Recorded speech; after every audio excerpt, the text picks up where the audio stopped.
आधी रात में लिव इन पार्टनर का कत्ल करके लाश को फ्रिज में डाल दिया गया। शायद वो भी लाश के जमने तक का इंतजार करना चाहता था ताकि लाश के टुकड़े करने में आसानी हो। आफताब से भी खतरनाक थे दिल्ली के साहिल के मंसूबे।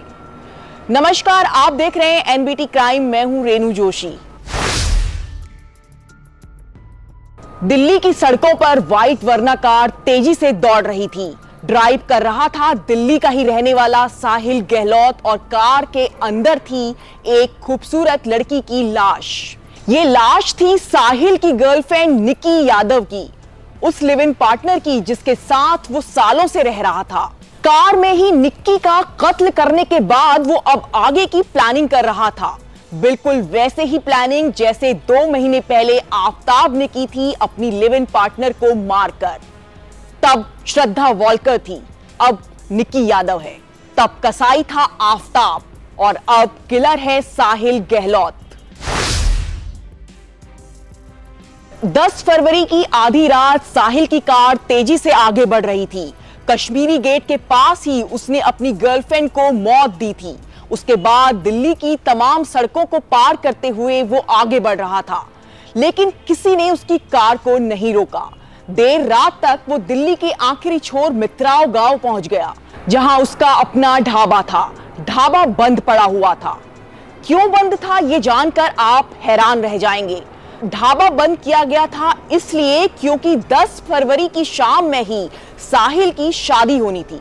लेकिन शादी से पहले गर्लफ्रेंड की लाश को ठिकाने तो लगाना ही था।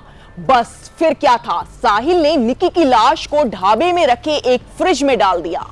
शायद लाश को जमाने के लिए, शायद इसलिए कि वो अपनी सुहाग रात मनाने के बाद आराम से लाश के टुकड़े कर सके। हनीमून पर जाने से पहले अपनी गर्लफ्रेंड की हर निशानी को मिटाने का शायद उसका प्लान था। खैर, आगे सुनिए जो उस रात हुआ।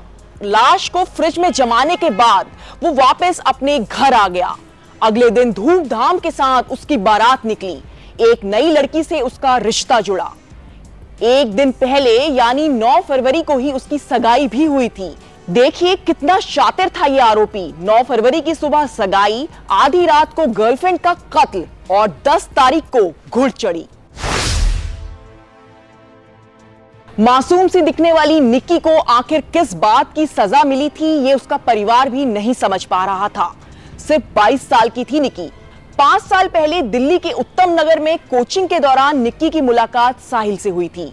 निक्की एक किराए के कमरे में रहकर मेडिकल की तैयारी कर रही थी, जबकि साहिल एसएससी की तैयारी कर रहा था। दोनों के बीच प्यार हुआ, प्यार दोस्ती में बदला और दोस्ती लिव इन रिलेशन तक पहुंची। दोनों काफी समय तक ग्रेटर नोएडा में एक साथ रहे थे। साथ साथ घूमना फिरना, मौज मस्ती। तस्वीरों को देखो तो दोनों हैप्पी कपल नजर आते थे, लेकिन ये तो सिर्फ फोटो तक ही सीमित था। साहिल की शादी कहीं और तय कर दी गई थी। निक्की को इस बात की खबर लग चुकी थी। शादी के एक दिन पहले यानी सगाई वाली रात 9 फरवरी को उसके बिंदापुर वाले फ्लैट से पिक किया और उसे कश्मीरी गेट बस अड्डे ले गया, ये कहकर कि ये दोनों भाग जाएंगे। साहिल ने कहा कि वो अपने माता पिता की पसंद की लड़की से शादी नहीं करना चाहता और हमेशा निक्की के साथ ही रहना चाहता है। निक्की साहिल की बगल वाली सीट पर बैठी हुई थी। दोनों के बीच इन बातों को लेकर झगड़े होने लगे। आपस में दोनों झगड़ रहे थे, तभी मौका देखकर मोबाइल के चार्जर के वायर से साहिल ने निक्की का गला दबा दिया। निक्की सीट बेल्ट बांधकर बैठी हुई थी, इसलिए वो हिल भी नहीं पाई। उसकी सांसें वहीं थम गई। दिल्ली के बीचों बीच एक और श्रद्धा दम तोड़ चुकी थी। एक और लड़की प्यार करने की सजा पा चुकी थी। इस घटना के बाद जब परिवार वालों से निक्की का कांटेक्ट नहीं हुआ तो उन्होंने उसके दोस्तों को कॉल किया। दोस्तों से ही निक्की के पिता को साहिल का नंबर मिला। साहिल से जब उन्होंने निक्की के बारे में पूछा तो साहिल उन्हें टालने लगा, वो उन्हें गुमराह करने लगा। उसके बाद पूछने पर साहिल ने बताया कि वो मसूरी एक ट्रिप पर गई हुई है। निक्की के परिवार वालों को जब इस बात पर शक हुआ तो उन्होंने पुलिस में रिपोर्ट दर्ज करवाई। पुलिस ने साहिल को गिरफ्तार किया तो सामने आई पूरी हकीकत। निक्की की लाश फ्रिज में थी और कहानी एकदम साफ थी। इस खबर में फिलहाल इतना ही। एनबीटी क्राइम पर जुड़े रहिए और चैनल को सब्सक्राइब करिए।